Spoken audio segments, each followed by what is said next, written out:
Bonjour mesdames, nous sommes aujourd'hui à l'ADEAL, qui est un employeur public qui s'est vu remettre un trophée Handipact solidaire Gendipact pour l'égalité professionnelle le 22 février dernier à la préfecture lors du comité des employeurs publics de Guadeloupe organisé par Handipact. Alors l'objectif visé était de valoriser les bonnes pratiques mise en place dans le cadre de la politique globale handicap menée par l'ADEAL. Alors Madame Abon, après vous être présentée, bien entendu, pouvez-vous nous en dire un peu plus? Merci.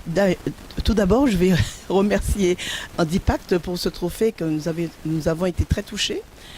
Donc, je suis Madame Abon Jocelyne, je suis assistante de service social, plus particulièrement pour l'ADEAL, mais aussi pour d'autres administrations. Je m'occupe du personnel, des conditions de travail. Et dans ce cadre-là, nous avons aménagé avec, c'est pas mon travail seulement, c'est un travail en équipe que je souligne, parce que sans le travail en équipe, on n'aurait pas pu aménager ce poste de travail, ces postes de travail. Donc nous avons eu plusieurs aménagements depuis 2005, qu'on a reçu des crédits du FIP. Et justement, le ministère me faisait remarquer que nous sommes en pleine évolution. En 2005, nous avons eu 3 000 euros de crédit. En 2017, 18 000 euros. Et donc, ça monte en puissance. Donc, au fur et à mesure, c'est vrai que les agents sont sensibles à cette reconnaissance. Et ils savent qu'ils peuvent demander une reconnaissance de travailleurs en situation de handicap. Donc, ils n'hésitent pas. C'est déjà quand même cela. Et donc, c'est comme ça que nous avons pu aménager le poste. Je vais vous donner deux ou trois postes qu'on a aménagés. On a aménagé d'abord une dame en situation de handicap visuel. C'est un agent qui avait été muté chez nous. Donc, elle est venue avec un appareil braille, mais qui n'était pas suffisant. Donc, on a demandé des crédits pour renouveler son matériel. Donc, elle a eu un matériel très performant.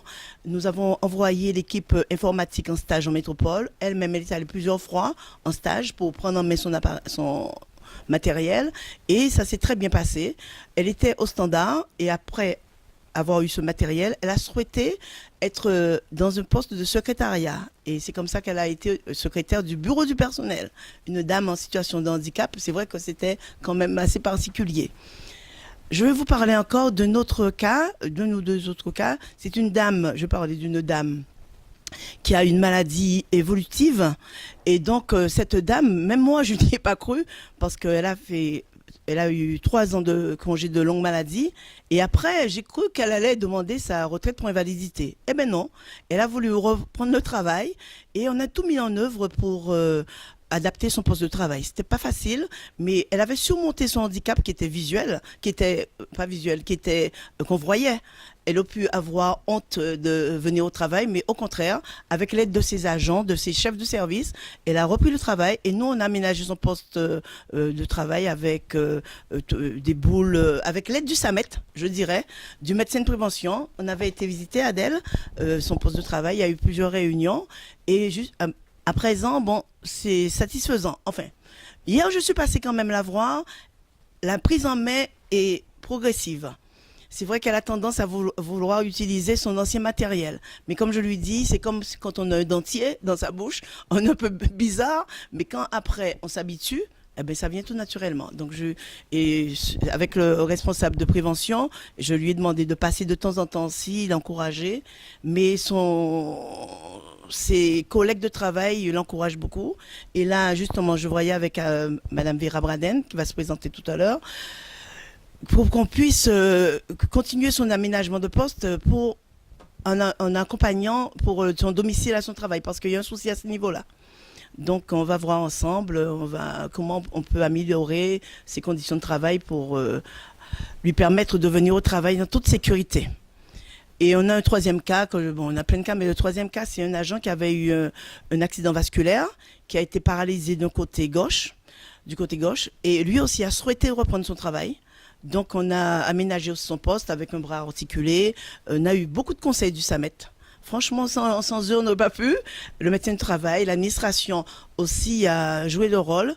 Et moi, ce que je peux dire, s'il n'y a pas une volonté de l'administration, de l'agent, Bon, les finances, ça va suivre parce que le ministère, ça suit les finances. Mais s'il n'y a pas une volonté de l'agent, de l'administration, des collègues pour encourager cet accompagnement, cet aménagement de poste, ça ne se fera pas.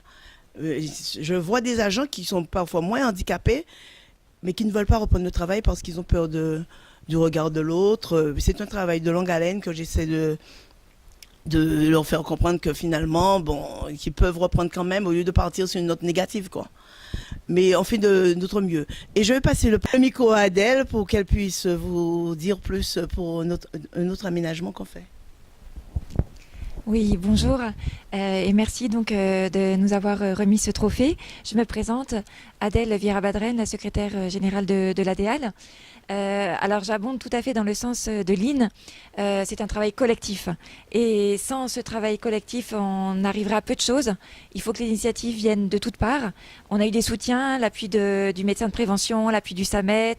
Voilà, c'est vrai qu'au niveau financement, on a la chance d'avoir un ministère qui répond aux demandes. On n'est pas tellement limité sur cet aspect-là, donc c'est vraiment tout le reste qui doit suivre. Donc Lynn a présenté les différents exemples qu'on avait à vous citer.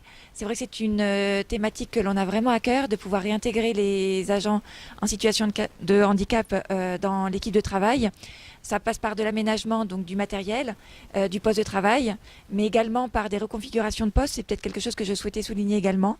Des agents qui sont plutôt de profil terrain, exploitation, que l'on peut changer de corps et les mettre dans des corps plutôt administratifs pour adapter les fonctions à leur capacité, à leur capacité motrice par exemple. Donc ça c'est un premier exemple.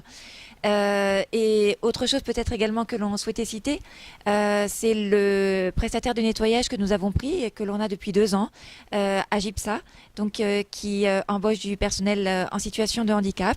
Voilà, c'est également un vœu que l'on avait de pouvoir contribuer à cette dynamique-là. C'est vrai que cela passe par de la communication auprès des agents, puisque du coup ce personnel intervient au moment des heures de travail, donc au moment où on est dans nos bureaux, donc ça veut dire qu'il faut aussi un petit peu aménager. C'est du personnel auquel il faut un petit peu répéter les choses, donc ça demande aussi un suivi un peu particulier.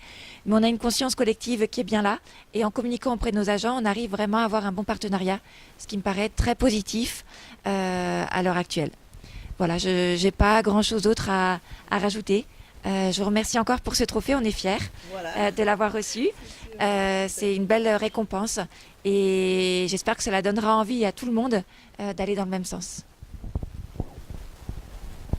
Merci beaucoup, mesdames. Je crois que tout a été dit, c'était extrêmement complet. J'ai envie de vous dire, poursuivez pour effectivement donner l'exemple. Et puis rendez-vous très certainement l'année prochaine pour la remise d'un nouveau trophée. Merci.